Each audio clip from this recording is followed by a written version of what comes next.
Thank you so much for your time this afternoon. My name is Lillian Mulikanani and this is Citizen Live at 1. The government has formally requested for the inclusion of a supplementary item in the agenda of the 13th session of the Assembly of State Parties to the Rome Statute scheduled for this December. Through the permanent representative to the United Nations, Marsabit, the government has expressed its intention to raise concerns about the conduct of the International Criminal Court and prosecutor Fatou Bensouda with regard to how the two Kenyan cases have been handled.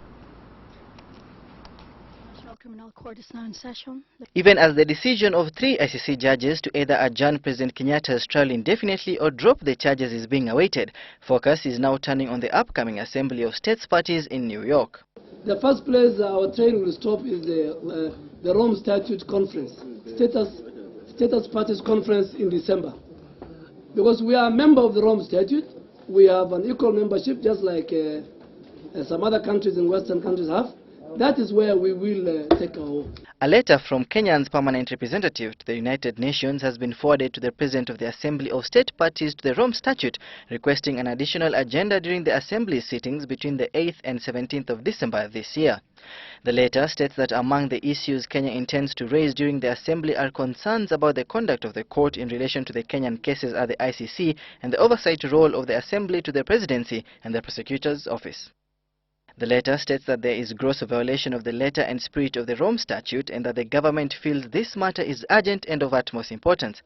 The permanent representative to the United Nations, Marsabit, states in the letter that the government expects that the Assembly discusses the issues so that an immediate remedial solution is arrived at. Already, Jubilee lawmakers are threatening to institute a bill for withdrawal from the Rome Statute. They thought they can impose leaders using the ICC process. And that's why some high-ranking Western diplomats at one time said that if you elect Uhuru Kenyatta and William Ruto, there are consequences to be paid. We are yet to see the consequences. We have elected Uhuru Kenyatta and William Ruto. Compliance with the law does not mean that we cannot talk. We are fed up, and we want to send a message to the International Criminal Court to stop the suckers immediately. This development comes in the wake of a warning by the International Criminal Court to the government about disclosure of confidential materials and the prosecutor's incessant complaints about the government's lack of cooperation with the ICC. Samuel Ramtu, Citizen Live at 1. Kenya will benefit from a grant from the European Union to fight illegal fishing. The fund will enable the country upgrade the poor infrastructure and assets to fight the vice.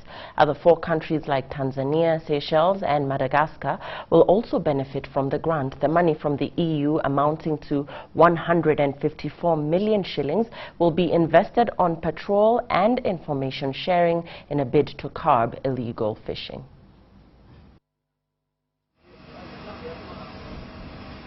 Port Louis, Mauritius. A perfect tourist destination, some say. But what most people perhaps don't know is that this country has been able to export fish worth over 14 billion rupees, translating to 19.6 billion shillings since 2006. You don't have to ask how. Another patrol vessel docks at the port, the island nation, in the Indian Ocean, about 2,000 kilometers off the southeast coast of Africa, aims to bring illegal fishing to zero. A vice which is rampant in Kenya. And so when the European Union gave a grant of $1.8 million, around 154 million shillings to 5 countries, including Kenya, Tanzania, Seychelles, Madagascar, Kenya will hopefully invest on the same. The country has the least assets to fight illegal fishing among the 5 nations. Mauritius providing aeroplane coverage. Tanzania is providing air coverage, and then there's Comoro and Kenya, which they don't have the assets, neither aeroplane nor vessel that can do fisheries patrol. So what we're planning to do with Kenya and Comoro is that to receive a grant so that they can develop the fisheries surveillance capacity nationally so that in future they can do joint patrol with other countries. The implementation period of the project will take 2 years. The implementation period will be at the time of signatory and signatory of the contract between IOC and the coastal state that is going to receive the grant, and the final day will be the end of April 2017. Despite efforts being made to have illegal fishing eradicated, laxity among the member states remains a major challenge, as well as poor or no information sharing. You would admit with me, but this program has been beneficial for Mauritius. In the event if we were to execute the regional patrol or the patrolling of our EEZ, which is 2.2 million kilometers squares of sea, out of the 5.5 million kilometers square in under regional configuration, it would have been practically impossible for us to do it.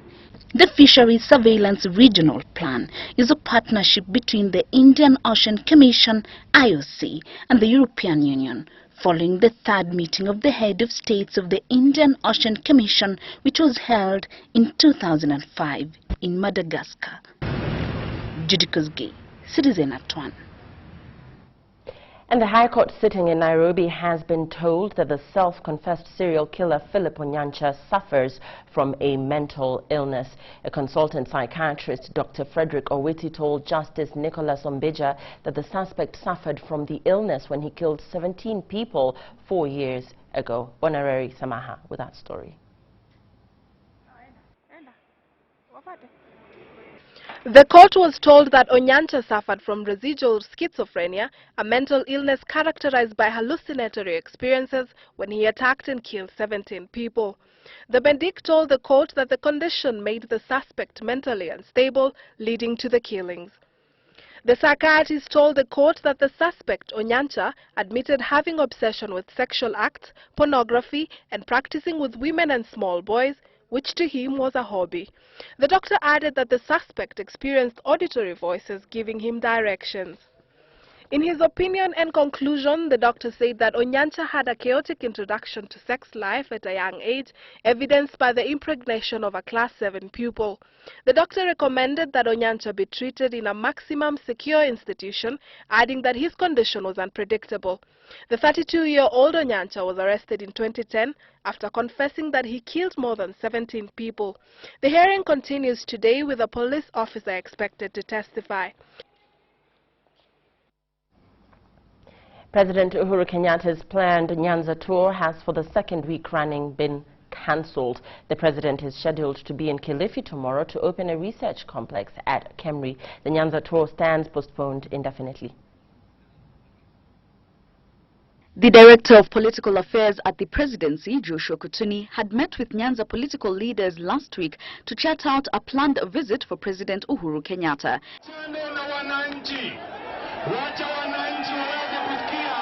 That tour that was meant to be a week ago was then postponed to this week, and President Kenyatta was scheduled to be in Nyanza Thursday through Saturday. And for the second week running, that tour has failed to kick off. The official position given is that the leaders in the area needed time to prepare. There were those again that felt the president should not have gone there before opposition leader Raila Odinga returned to the country. Odinga has since returned from an election monitoring exercise in Mozambique. However, questions have been raised over the planned visit to Nyanza, as once again the president's diary did not indicate that he would be in the area this week. He is instead scheduled to open a research complex at Kemri in Kilifi on Friday. As it stands, the Nyanza tour remains postponed indefinitely. Jackie Maribe, Citizen Live at 1.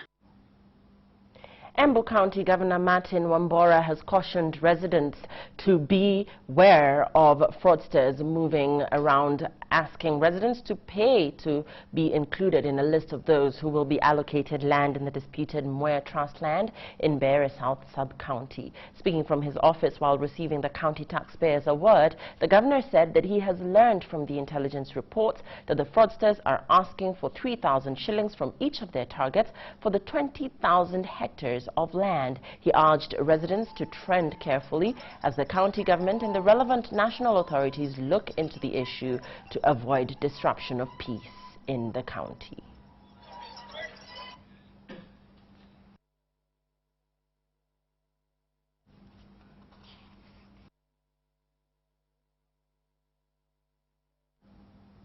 And tension is high in Moyale following the killing of a prominent leader and a one-time member of parliament, Guyo Halake.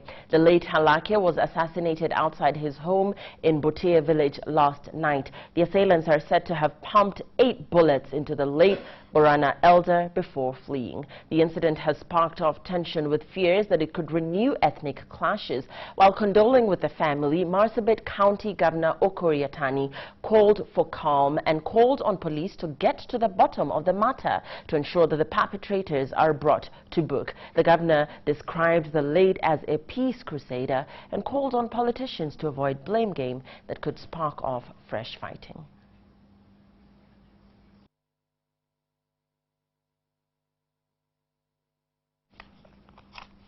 Elsewhere, 4 suspects narrowly escaped the wrath of a lynch mob at the Ngoengwa shopping center in Thika after they were allegedly caught red-handed trying to forcefully bundle a businessman into a waiting car. The 4 had reportedly posed as Kenya Revenue Authority officers, but the public pounced on them after detecting their suspicious behavior. And in another incident, traffic police officers in Thika who had flagged a speeding car made a startling discovery when inspecting it after they found bang with an estimated street value of 1 million shillings. Baruch Molimu has the details. These 4 suspects got a taste of instant mob justice after they allegedly attempted to carjack a Thika businessman. They were lucky to escape lynching, but they will live to remember their ordeal at the Ngoengwa shopping center. The 4 had allegedly been harassing businessmen at the trading center while posing as KRA officials. But it is when they attempted to force the owner of a hardware shop into their waiting car that members of the public pounced on them after the businessman's workers called the alarm. Members of the public, including boda operators, beat them senseless before handing them over to officers at the Thika police station. In a separate incident, traffic police officers in Thika intercepted a vehicle carrying bang worth an estimated 1 million shillings. The officers had at first stopped the car for speeding, but bumped into the drug howl after inspecting the vehicle. The cannabis sativa howl had been packed in 4 sacks. 2 suspects, James Otieno and David Onyango Owino, who were in the car which was traveling from Migori to Nyeri, were arrested and taken to Thika police station with the 615 stones of bang. Even as the officers in Thika bask in the glory of a job well done, many questions remain unanswered as to how other officers at roadblocks between Migori, Nairobi and Thika failed to detect the bang howl. Baruch Mwalimu, Citizen Live at 1. The Kenya National Union of Post-Primary Education Teachers, COPET, officials now say their union will tomorrow attend a meeting called by the Teachers Service Commission. Previous meetings with the Teachers Service Commission and the unions have failed to end a pay row. In tomorrow's meeting, the union expects that the government will table an offer that will meet their demands on responsibility allowances, annual leave allowances, and on basic pay. COPET has, however, threatened to engage TSC in court if their demands aren't met.